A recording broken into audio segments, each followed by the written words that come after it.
All right, guys. You have an example. You have an example such as this one, right? You have two x cubed plus four x squared and then minus 30x. So you have an example like this. Yeah, it's a trinomial, but when you look at it, remember anytime you factor in anything, the very first question you ask is the GCF? You know, if you ask that question for this example, you will notice that you do have a GCF. Now, let's say, for example, not only that you ask for a GCF, there is a GCF, yes, right? But if you ask yourself, can I group this? As of now, you wouldn't be able to group it because it's only three term, 1, 2, 3 term. But GCF, yes, because they all have x's in them, so that's in the variable you have a GCF right there. And then they have 2, 4, 30, which then they do have 2 as a GCF in them, right?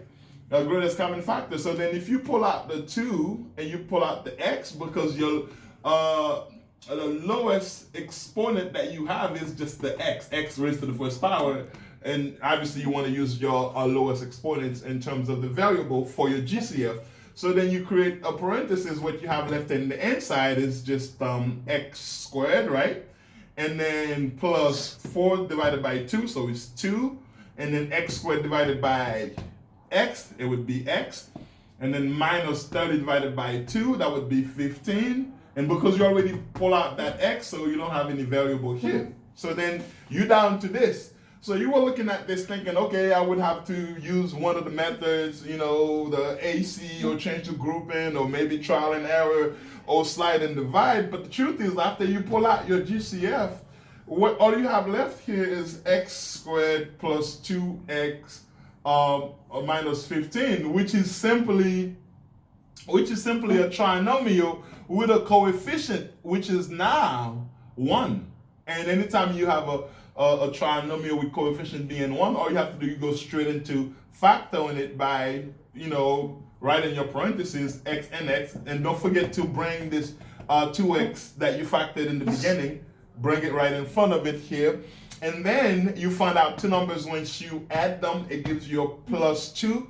And once you multiply, to give you the negative 15. Because again, this is a simple trinomial that you factor in. You're not using any AC method. You're not trying to use create 4 terms to group. You're not trying to use any other method, but just factor in the trinomial. So then if you take 15, because 15 is what you have to use to give you whatever those two numbers are.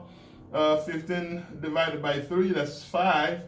Then if you look at this, the truth is, if you make the 3 a negative, right? If you make the 3 a negative, then if you're combining them or adding them or subtracting them or whatever, combining them, it's going to be 5 minus 3, or 5 minus 3 is 2. That's what you need for the middle term. At the same time, if you multiply a negative 3 times a positive 5, it will give you a negative 15. So those are what you need. So you need this negative 3, right? And plus 5, and then you're done. That would be it for this example.